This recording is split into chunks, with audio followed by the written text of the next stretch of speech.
Video like जरूर कर लीजिए और ऐसे वीडियो लगातार फ्री में पाने के लिए चैनल को तुरंत सब्सक्राइब कर लीजिए और बेल आइकन को जरूर टैप कर लीजिए ताकि आगे भी सारे वीडियो आपको मिलते रहे। यूट्यूब में फॉलो करते हैं तो प्लीज ये वाला फ्री टेलीग्राम चैनल जरूर ज्वाइन कर लीजिएगा। सारे नोटिफिकेशन सारे अपडेट यहीं पे आते हैं, ध्यान रखिए।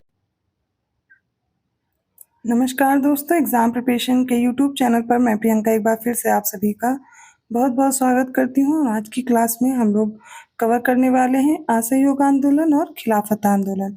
क्योंकि ये दोनों आंदोलन साथ ही शुरू हुए तो इसके बारे में जो भी महत्वपूर्ण तथ्य हैं वो एक साथ मैं आपको इस वीडियो में कवर करूँगी। अगर आप न्यू हैं इस चैनल पर, डेली दोपहर 1 बजे जीएस की क्लास आती है जो कि आरओ को टारगेट करते हुए मैं चला रही हूँ। और अभी तो मॉडर्न इंडियन हिस्ट्री का रिवीजन चल रहा है, साथ में रात को 9 बजे मॉक टेस्ट चल रहे हैं जो कि आरओ के लिए इम्पॉर्टेंट है। अभी बचे हुए समय में आप बेहतर ढंग से प्रैक्टिस और ये जो क्लासेस हैं रिवीजन के साथ अपनी प्रिपरेशन कर सकते हैं।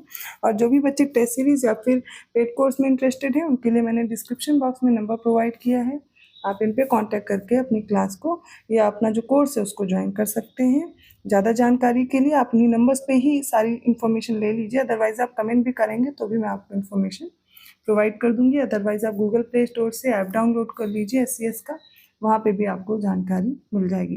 तो चलिए बिना देर के आज की क्लास स्टार्ट करते हैं जिसमें हम लोग पढ़ने वाले सबसे पहले खिलाफत आंदोलन के बारे में। तो खिलाफत आंदोलन 1919 से 1922 के दौरान अंग्रेजों का 2 जन आंदोलन, एक तो खिलाफत एक असहयोग, इनके माध्यम से विरोध किया गया। लेकिन ये जो आंदोलन थे ये अलग अलग मुद्दों पर थे। उन्होंने एक सामान्य कार्यक्रम को अपनाया जो अहिंसक और गैर पक्षपाती था। तो असहयोग आंदोलन का अपना कारण था, खिलाफत आंदोलन का अपना अलग कारण था। फिर भी दोनों साथ में ये आंदोलन एक दूसरे के साथ जुड़ते हैं, इस आंदोलन के सभी सदस्य। खिलाफत का मुद्दा प्रत्यक्ष रूप से भारतीय राजनीति से जुड़ा नहीं था, लेकिन इसने आंदोलन को तत्काल पृष्ठभूमि प्रदान कर दी थी अंग्रेजों के खिलाफ। इस वाले आंदोलन में खिलाफत और असहयोग आंदोलन में आप देखेंगे कि हिंदू मुस्लिम एकता को मजबूत करने का अतिरिक्त लाभ दिया गया था। खिलाफत आंदोलन पढ़ते समय सबसे पहले हम देखेंगे अखिल भारतीय खिलाफत समिति। तो अखिल भारतीय खिलाफत समिति क्या है? इसका अधिवेशन होता है, ठीक है। इसका जो ये जो अधिवेशन होता है इसकी अध्यक्षता किसने की थी? तो महात्मा गांधी, ये याद रखिए।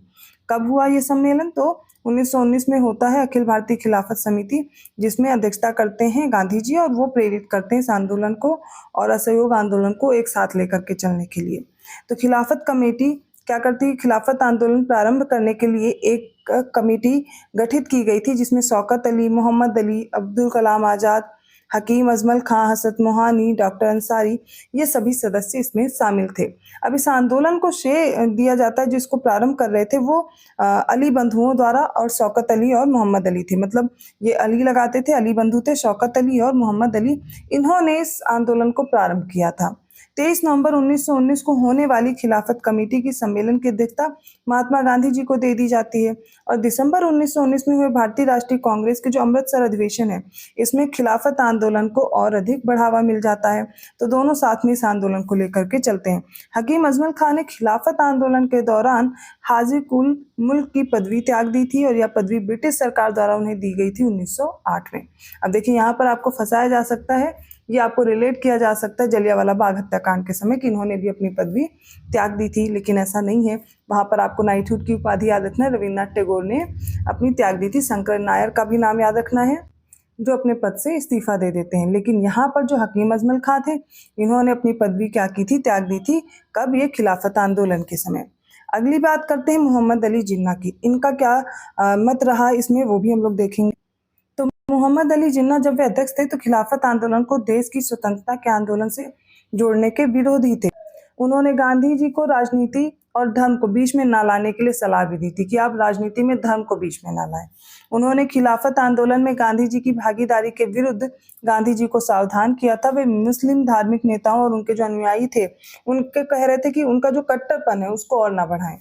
और मोहम्मद अली जिन्ना कहा करते थे मुसलमानों का गोखले मैं बनना चाहता हूँ, ऐसा उनका कथन था।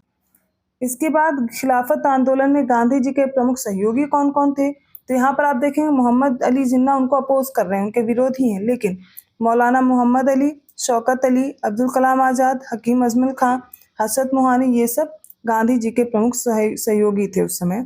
सितंबर 1920 में कलकत्ता में हुए कांग्रेस के अधिवेशन का जो प्रमुख मुद्दा था वो जलियांवाला बाग हत्याकांड और खिलाफत आंदोलन था। खिलाफत आंदोलन में मदन मोहन मालवीय शामिल नहीं हुए थे, याद रखिएगा।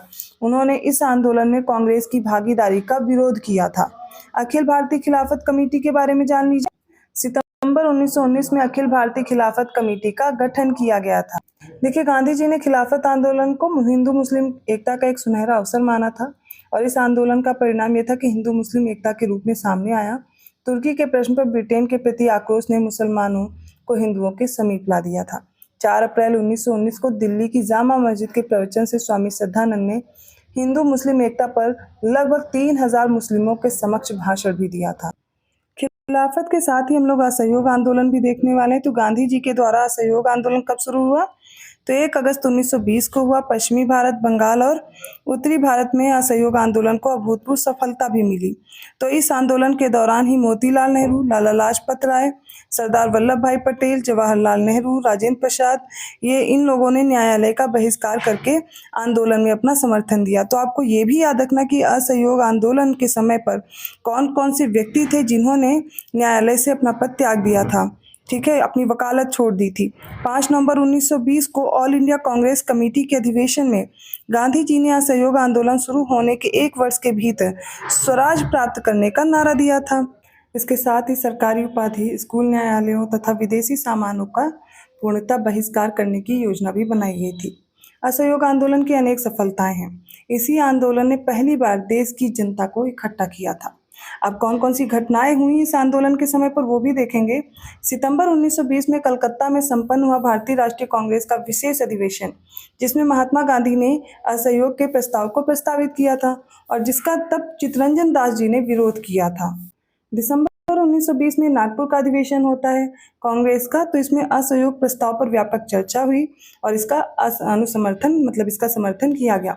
नागपुर अधिवेशन में असहयोग प्रस्ताव चित्तरंजन दास ने ही प्रस्तावित किया था, याद रखिएगा। जिस समय गांधी जी भारत आए 1915, उस समय प्रथम विश्व युद्ध चल रहा था और उन्होंने सरकार के युद्ध प्रयासों में मदद की थी, जिसके लिए सरकार ने उन्हें एक उपाधि दी थी, कैसरे हिंद की। तो उससे उनको तब सम्मानित किया गया था, लेकिन इसे असहयोग आंदोलन के दौरान वापस किया गया था।